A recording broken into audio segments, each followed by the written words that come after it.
Hello viewers, once again it's me, Ewaenruwa Nomaren, and this is my channel, It Pays to Fear God. This is where we learn about God, His beloved Son Jesus Christ, and their kingdom purpose, the three most important subjects that we can ever learn about, talk about, or discuss in the entire Holy Bible, according to John chapter 17, verse 3. The subject that I have prepared for you and myself today is captioned The Power of Miracles. However, before I get into that, I once again have a tune that some of us might enjoy. And while the tune's playing, please feel free to subscribe and click the notification bell to be notified when we produce future uploads.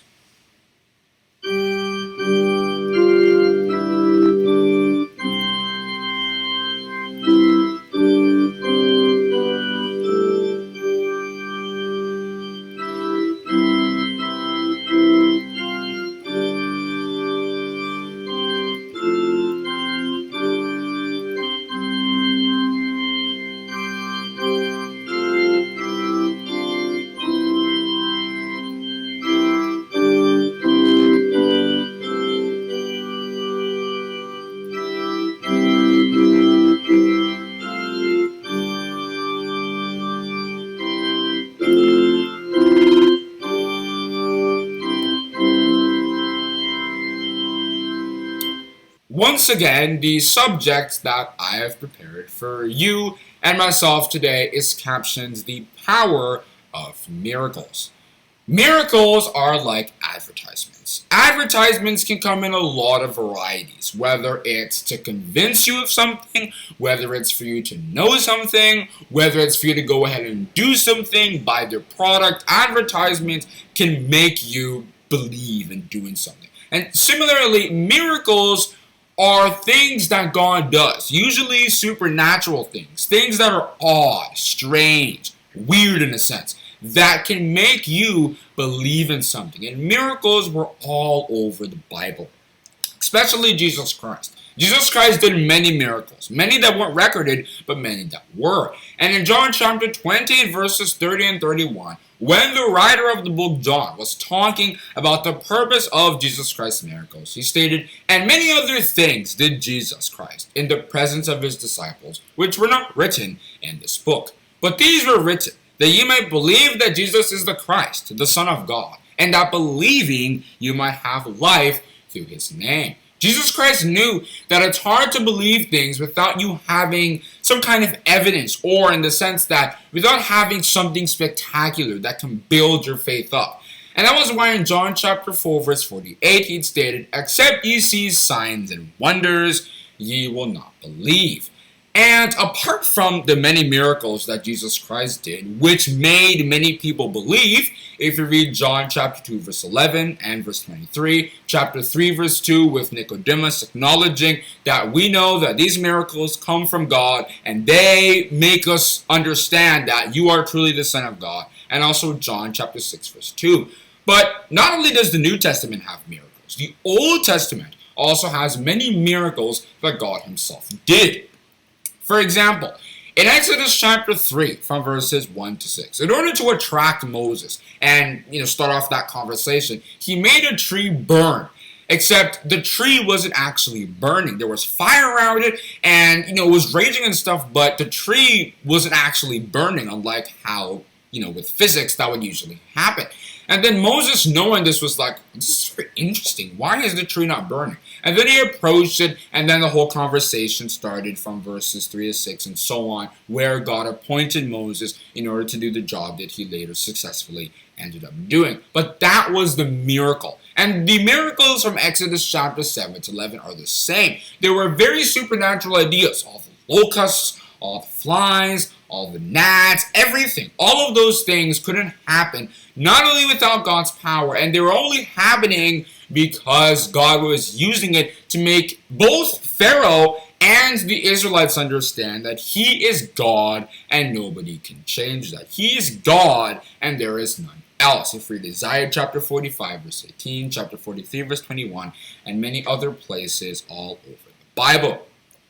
Some other examples are Joshua. Joshua in Joshua chapter 5 from verses 13 to 15, had witnessed something very strange. As he was taking a walk before he was about to start battling, he saw this very strange guy. He was a guy with a sword in the battlefield. There was no battle happening, but there was somebody standing there with a sword and everything, fully dressed and decked, without Joshua really knowing what was going to happen before. And then he asked, "Are you for us or for our adversaries?" And then the guy said, "I am the chief or commander of the Lord's army." This miracle happened so that Joshua can understand that this isn't just some normal battle that you think you might be fighting. This is my battle. This is my war. And just know that I am really going to be the one fighting. And in Joshua chapters 10 and 11, specifically chapter 10, though a lot of the book of Joshua is about wars that he fought, conquering a lot of people. In Joshua chapter 10, God made sure that the sun did not set until his own battle was finished. Usually when a battle like that, the sun would set many times, but this time God made sure that the sun did not set until God was done with everything that he wanted to do. And that helped Joshua understand some few good things. And there are many other examples in the Bible of miracles. Elijah also performed many, like in 1 Kings chapter 17, from verses 7 to 24. He not only made sure that the woman of Zarephath never got hungry because of the famine until it was over, but he also healed the son of that same woman because he had gotten sick for something. And those are the kinds of miracles that we are talking about. And we also have to understand, miracles don't just have to be really good things. Miracles aren't just healing the sick and stuff. No. For example, in Acts chapter 13 from verses 1 to 12, there was a guy called Bar-Jesus, a sorcerer, who wanted to sort of stop the preaching of Paul and the other apostles. And then Paul looked at him and said that, "You enemy of all righteousness," and so on and so forth, "you are going to be blind." And then darkness and mist came up on him, and then he was looking for somebody to lead him, as usually the King James Version would say.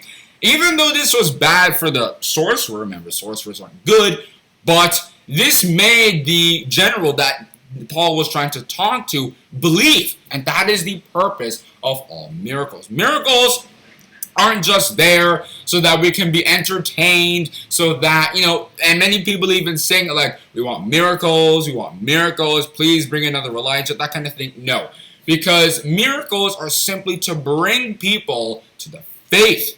But not everybody believes in miracles. Just as how not everybody looks at a McDonald's advertisement and says, "Okay, I want to buy another Big Mac or something."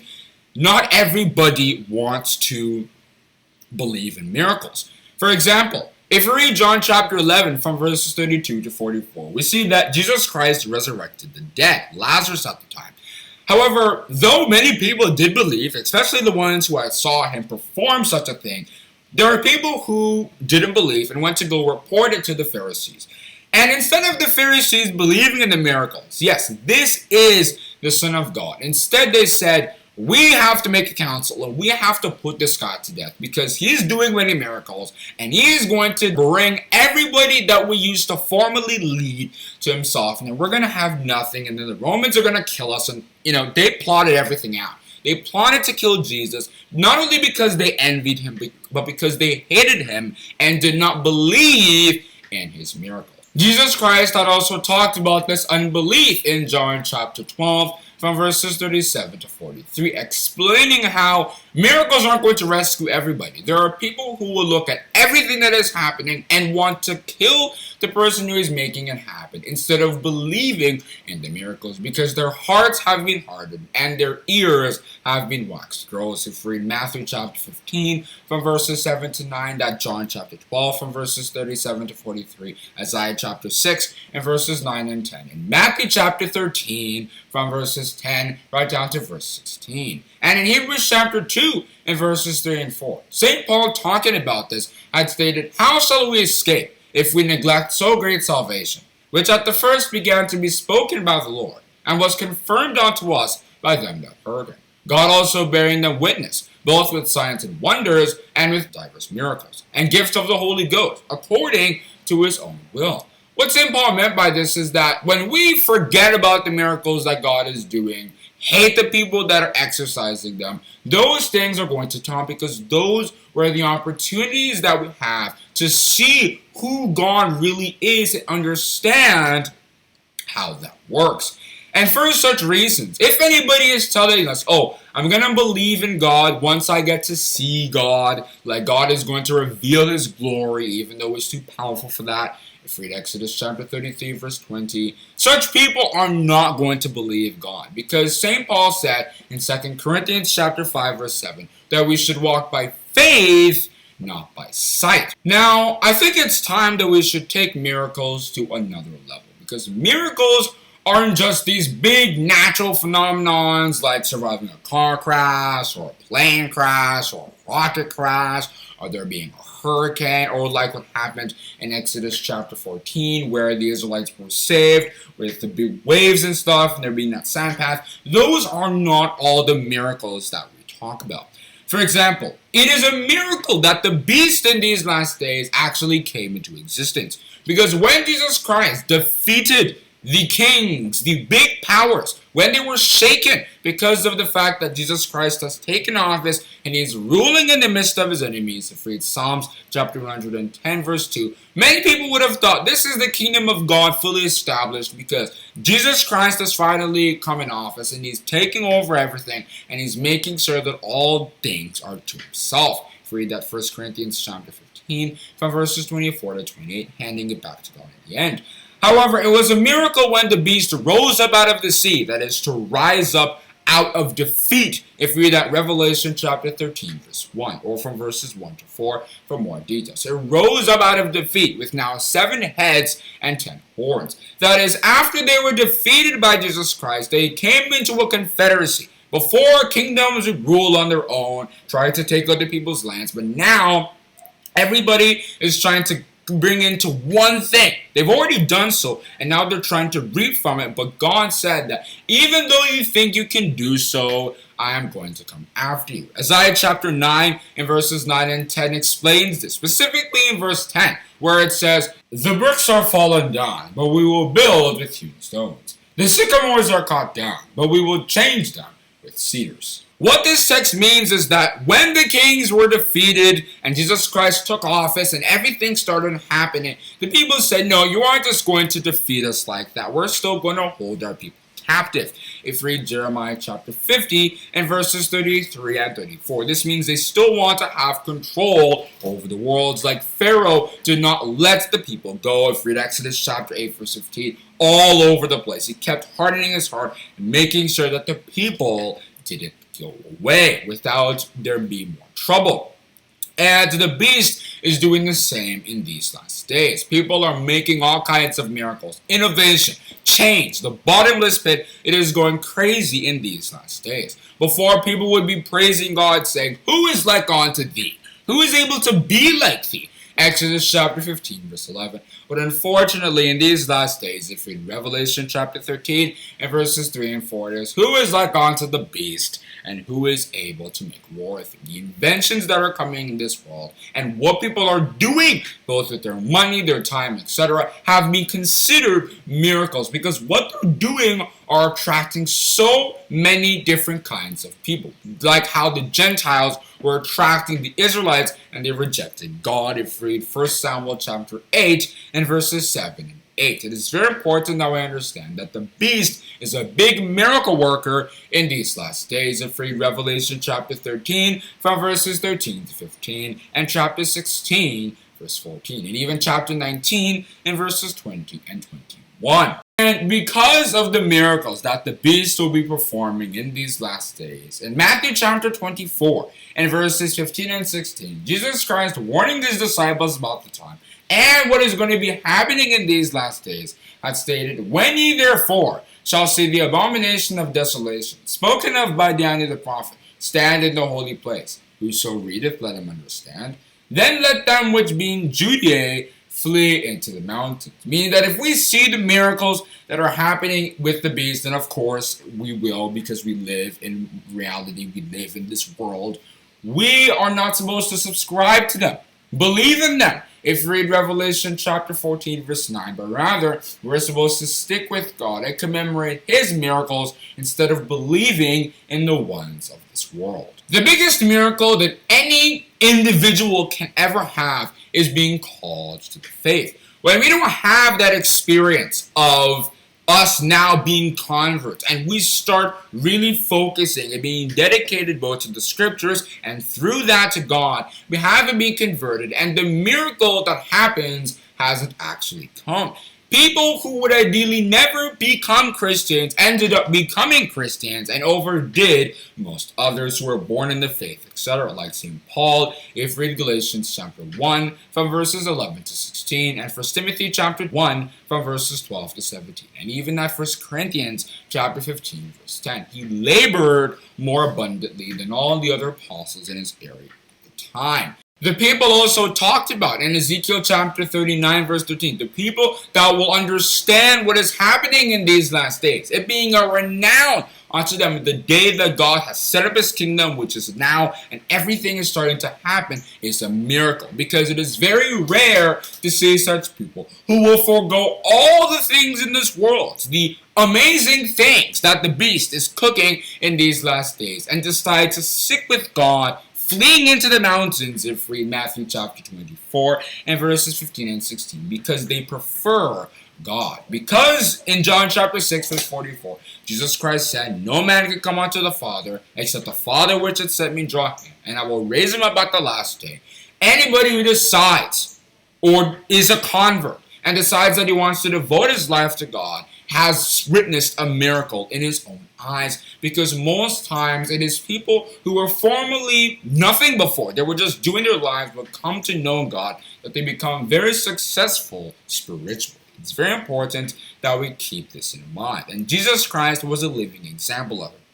He had very rare talents. He taught as with authority instead of like the scribes and the Pharisees. If we read Matthew chapter 7 and verses 28 and 29, and chapter 22 from verses 33 to 46. I hope that we now understand what miracles really are. Miracles aren't all of the faith. Our prayers shouldn't just be for God to continue working in miracles because we think miracles are our mothers being healed or our grandmothers living 100 years and stuff. No. God is performing miracles in these last days, both by calling people to the faith and also by making sure that spirituality is suppressed and subdued in order to fulfill prophecies, if we read Isaiah chapter 55 from verses 8 to 11. And we have to commemorate such miracles. Just as how, when God rescued the Israelites from Egypt, it being a very special day indeed, a night of watching. If we read Exodus chapter 12 verse 42 in the New King James Version for better details, as a result, we must thank God and commemorate such feats by living the life that He wants us to live, being a reasonable sacrifice in the service, if we read Romans chapter 12 verse 1. And in 1 Chronicles chapter 16 and verses 12 and 13, it states, "Remember His marvelous works which He hath done, His wonders, and the judgments from His mouth. All ye seed of Israel His servant, ye children of Jacob His chosen ones." In Deuteronomy chapter 8, from verses 10 to 18, Moses told the Israelites, from God's inspiration of course, that you must never forget what God has done for you. It was a very special time for Him. He had to make sure everything went well, and you can't just let this pass. And the Israelites, or the Israelis in the Israelite nation in these last days, have not failed to continue commemorating God for the things that He did for them thousands of years ago. The Feast of Tabernacles is not only celebrated there, but it is celebrated by all true Christians. If we read Exodus chapter 12 verse 13 and Zechariah chapter 14 from verses 16 to 19. It's very important that we understand that miracles are very nice supernatural things, but they are not all of Christianity. They are to bring people to the faith so that they can walk by faith and not by physical sight, if we read that 2 Corinthians chapter 5 verse 7. And I choose to end my talk on the subject, the power of miracles. To conclude this episode, I once again have a tune that some of us might enjoy.